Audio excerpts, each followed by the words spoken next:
para que pueda terminar. Gracias. Ya, correcto. Muchas gracias, congresista Olachea. Tiene uso de la palabra el congresista César Villanueva por 4 minutos. Gracias, presidenta. Saludar por su intermedio al ministro de Economía y al primer ministro. Hay un refrán que dice, entre gitanos no podemos adivinar la suerte. Este presupuesto, y por la sugerencia de la misma congresista Arauz, lo he revisado.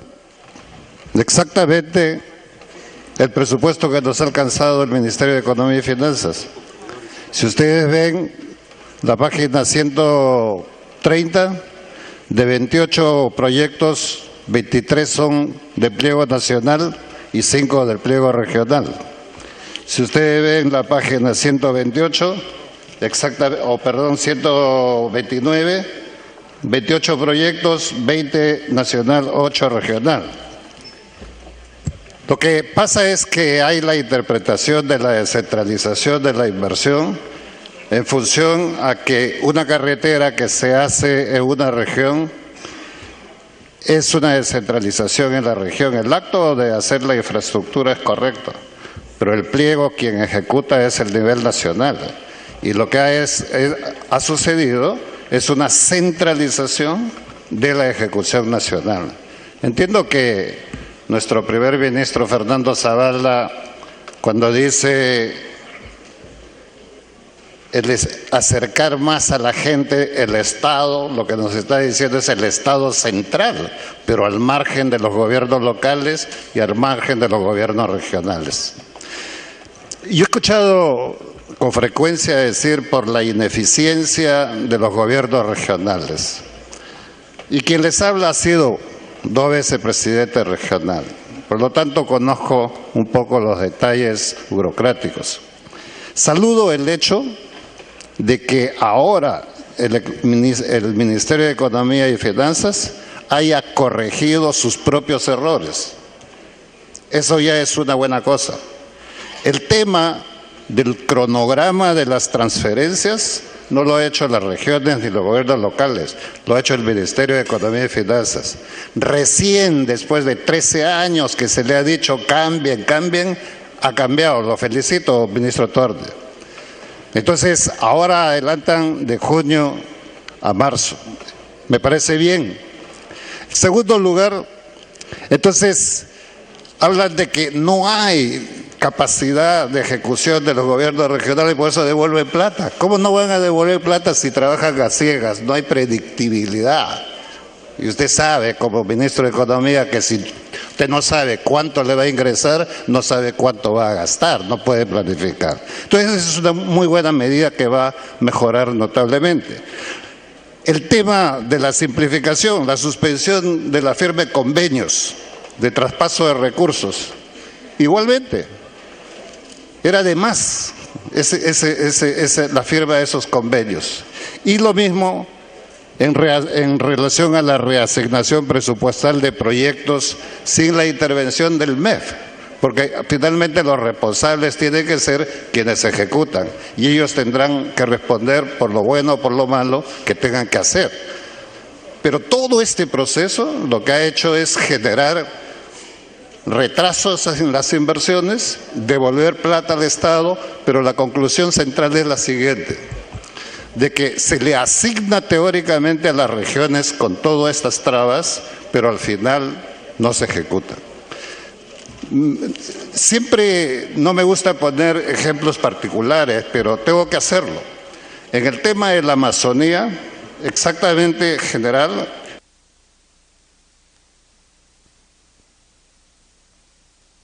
tiempo adicional. Tenemos un problema. Hemos sido anfitriones de la COP, nos hemos comprometido con el cambio climático, con el tema de reforestación, tenemos una serie de compromisos, tenemos convenios que podemos aprovecharlos con un buen financiamiento, como el convenio con Noruega, por ejemplo, pero esos mecanismos infieren que podemos tener pago por resultados. Pero yo para tener un resultado primero tengo que invertir. pero si no tengo con qué invertir, no puedo tener esos resultados. Parece un trabalenguas, pero es la realidad. Entonces, no veo en el presupuesto una separación de fondos para las regiones amazónicas que tengan que intervenir, por ejemplo, en aprovechar este tipo de convenios que están muy cerca.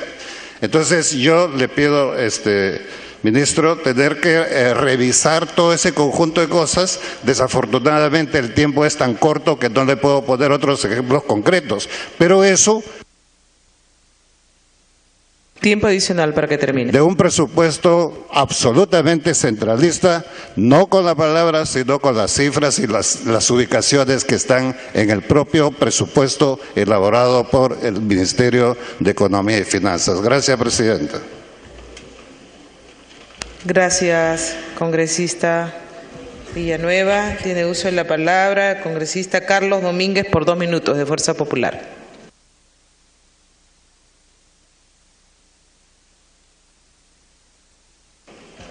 Presidenta, mis 12 interrupciones, mis 2 minutos les voy a ceder a mi colega Lucio Ávila. Muchas gracias. Congresista Lucio Alba tiene los 2 minutos de interrupción. Uno para Lucio, perdón, y uno para Guillermo Bocángel. Gracias. Uno para el congresista Lucio y uno para el congresista... Guillermo Bocángel. Guillermo Bocángel. Gracias, presidenta. No habíamos concluido, era para manifestar... comparando PIA con PIA, ¿no?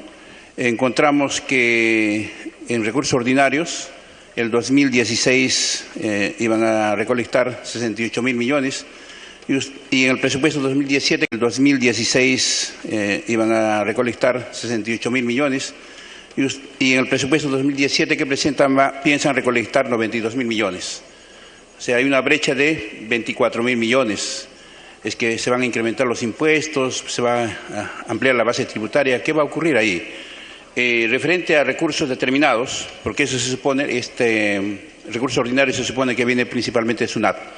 Referente a recursos determinados, que viene, una de las fuentes es Cano, igualmente, en el PIA 2016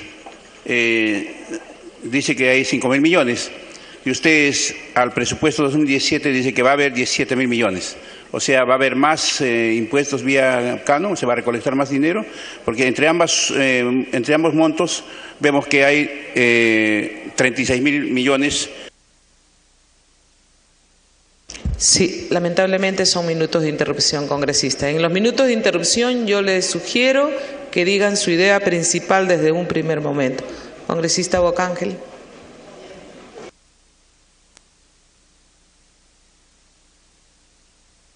Aló. Gracias, señora presidenta. Por intermedio de usted, saludar al ministro de Economía y al Premier. Este minuto es simplemente para mostrar nuevamente el centralismo, en este caso disculpando el centralismo limeño y no la mala redistribución verdaderamente del presupuesto. Se está dejando a las regiones prácticamente desamparadas. Cuando hablamos de PIA, por ejemplo, voy a hablar directamente de mi región porque va a pasar lo mismo en las diferentes regiones. El PIA 2015 de Huánuco, 169 millones. El PIA 2016 de Huánuco, 126 millones. El PIA 2017 para Huánuco propuesto, 47 millones. ¿Cuánto será para el 2018? ¿No le van a dar nada a Huánuco? Por favor, debe haber algo exhaustivo. Y fundamentalmente, el desarrollo del país está en el agro y debemos pensar más en el agro que en lo que realmente se ha podido dar en esta propuesta que tenemos de presupuesto. Gracias, señora presidenta. Gracias, congresista. Congresista Domínguez. Gracias, presidenta. Por su intermedio, saludar a los ministros por su presencia y a través de la presidencia. Señor Premier, por intermedio de la presidencia vemos con preocupación que el presupuesto que se le ha asignado al Ministerio de Defensa es el mismo que se ha usado anteriormente para pagos a informantes falsos, otras irregularidades, y es superior al presupuesto asignado al Ministerio de Vivienda, de Agricultura, Trabajos, entre otros. Al igual que el presupuesto de la Presidencia del Consejo de Ministros, que si sumando los presupuestos que corresponden a los Ministerios de Ambiente, Cultura, Trabajo, va a seguir siendo superior. De lo expuesto, señor ministro, por intermedio de la Presidencia, creemos que es necesario reorientar el presupuesto a programas principales como COFOPRI, SUNAFIL y el SIS, por ser programas que realmente benefician a la población de manera directa y porque solo así podrá lograr una república firme y feliz, como lo dijo el señor Premier en este hemiciclo. Señor Premier, por intermedio de la Presidencia, voy a insistir las veces que sea necesaria y espero que por favor tome nota. Hay un clamor importante en mi región de Ancash, que es la pronta ejecución del proyecto especial Chinecas, por lo que con oficio 014 del 2016 de mi despacho solicité una audiencia con su persona a la brevedad posible. En mi región, en Ancash, existe un caos. Acabo de presentar recientemente ante la Fiscalía de la Nación una denuncia penal contra el gobernador regional Waldo Ríos por presunto tráfico de tierras sobre estas tierras del proyecto especial Chinecas. Es necesario y urgente, señor Premier, por intermedio de la Presidencia, que este proyecto especial Chinecas sea transferido al Gobierno central. Sabemos que ustedes tienen la capacidad suficiente de hacer posible que este proyecto sea realidad. Este proyecto viene siendo postergado más de 25 años, ni en el gobierno del señor García, ni del señor Toledo, y menos del señor Ollanta, se ha hecho nada al respecto. Este Congreso representa y tiene 5 representantes de la región Ancash, los cuales estamos totalmente de acuerdo en viabilizar y hacer una justicia para nuestra región. Y también incluyo y agradezco el apoyo de la... Minuto adicional. De la primera vicepresidenta Rosa Bartra por el apoyo que nos viene haciendo, porque es un clamor de muchos años. Señor Premier, en sus manos está hacer historia.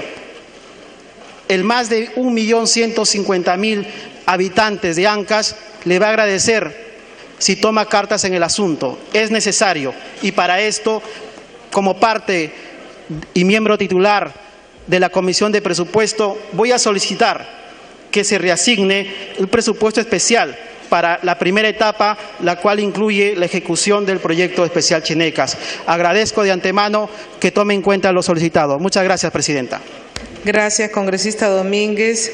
Se encuentra en las galerías del hemiciclo del Congreso de la República el secretario general de la Federación de Productores Agropecuarios del Brain, señor Adrián Cosme de la Fuente, acompañado de sus miembros de la organización, con el congresista Joaquín Dipas y Federico Pariona de Fuerza Popular.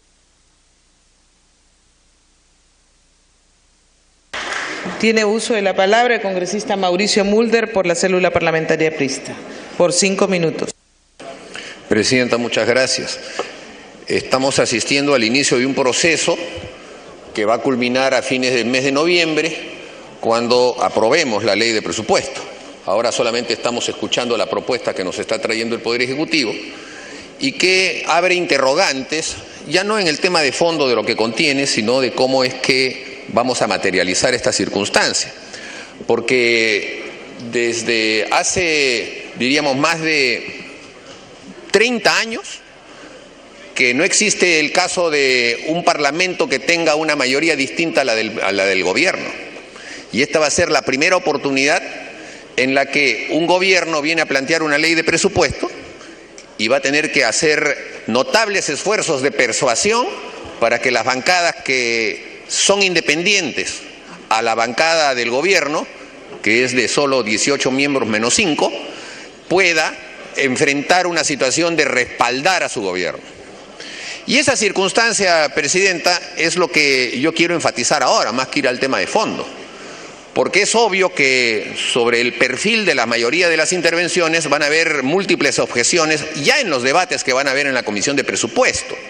Y allí esperamos que los miembros del Ministerio de Economía que vienen a los debates de la Comisión de Presupuesto no tengan la actitud que siempre han tenido, de considerar que la ley de presupuesto es intocable, de considerar que el proyecto que se trae aquí, apenas se lo toque en algo, entonces va a haber un desequilibrio y no se va a poder sustentar.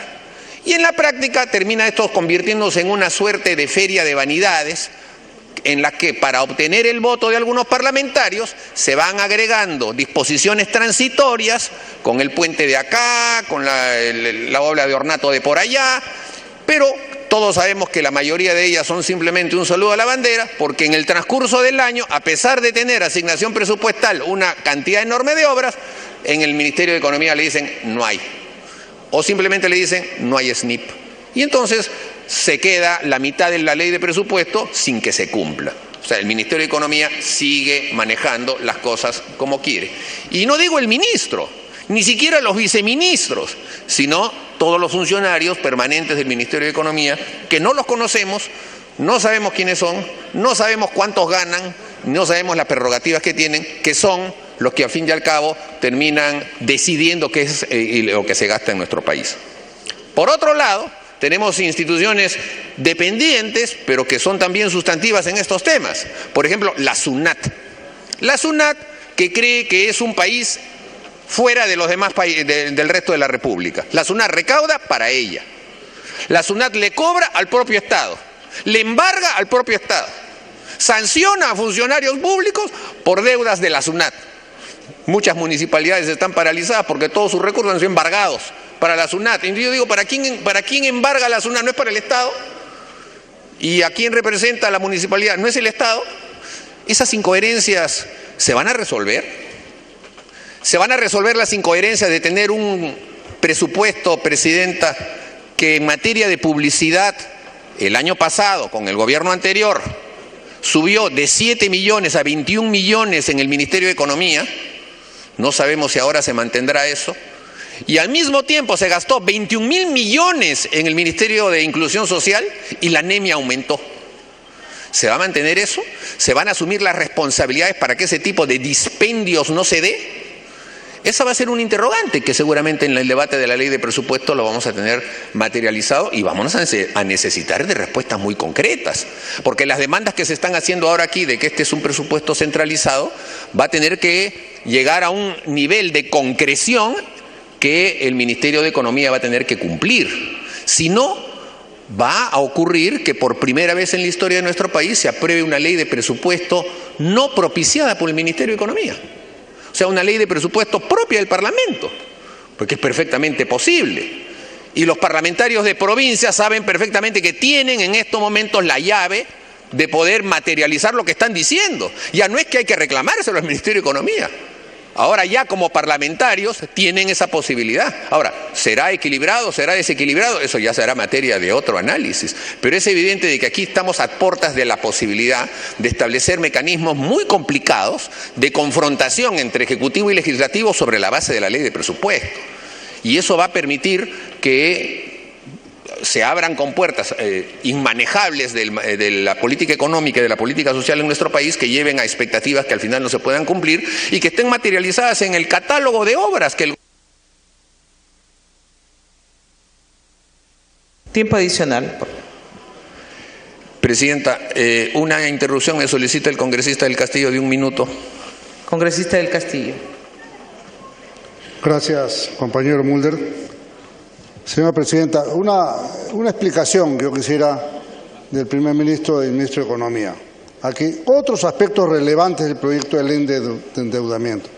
Autorizar la renegociación, incluyendo la condonación parcial o total de los adeudos del Banco Central de Nicaragua y del Banco Nacional de Cuba con el Perú.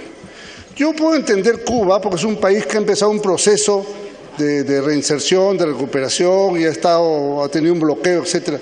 Pero Nicaragua, que acaba de dar un golpe de Estado interno y que el presidente Ortega ha votado a toda la oposición, ¿merece que el Perú condone una deuda? Francamente, yo creo que esto está fuera de lugar. Tenemos una moción pendiente que seguramente se verá en la siguiente sesión sobre Nicaragua, pero yo creo que reflexionen. Los temas económicos del país también tienen que ir de la mano de las instituciones políticas y de las relaciones internacionales.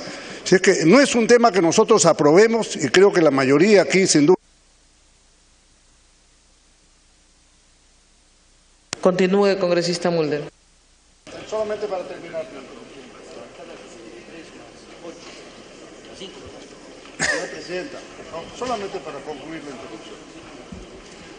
¿Le está dando la segunda interrupción? Sí. Ya, correcto. Bueno, decía que este es un tema sumamente importante, que creo que no se puede pasar por alto. O sea, Si un país hace un esfuerzo por democratizarse, por respetar los derechos, en buena hora. Creo que Cuba está en ese camino. Pero Nicaragua, que está a contramarcha, de ninguna manera. Por lo menos esa es nuestra posición y espero que sea compartida por la mayoría de la representación nacional. Gracias. Congresista Mulder. Termino diciendo lo siguiente.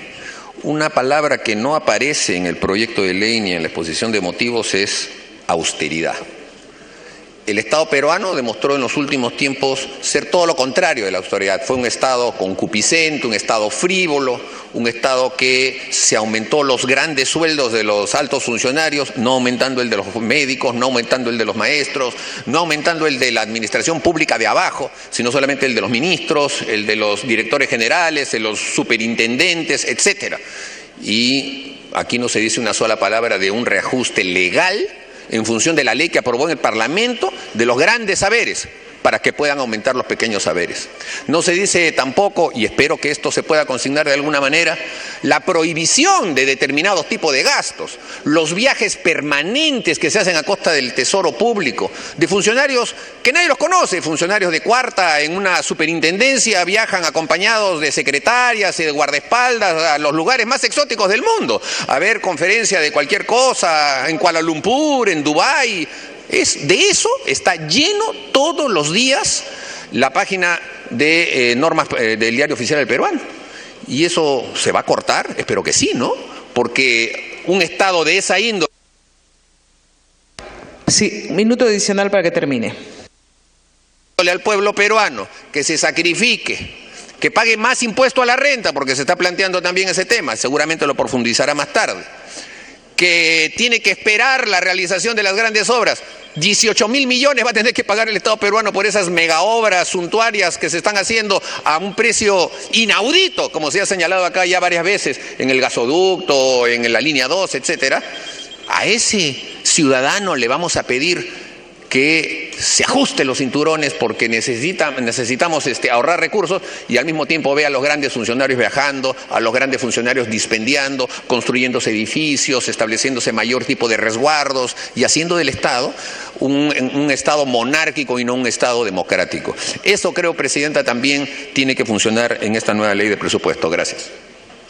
Gracias, congresista. Vamos a suspender por 1 hora exactamente hasta las 2 de la tarde para que puedan servirse el refrigerio y regresamos exacto a las 2 de la tarde. Señores ministros, están ustedes invitados. Gracias. Se suspende la sesión. Bien, como lo ha anunciado ya la titular del Poder Legislativo, Luz Salgado Rubianes, se suspende la sesión 1 hora hasta las 2 de la tarde para que continúe el debate del presupuesto, de la ley de presupuesto de la República para el año fiscal 2017, así como la ley de endeudamiento y de equilibrio financiero. Reanudamos entonces esta transmisión en vivo desde el hemiciclo de sesiones del Parlamento Nacional a partir de las 2 de la tarde. Siga las incidencias a través de Congreso Televisión. Damos pase entonces y lo invitamos a continuar con nuestra programación. Adelante.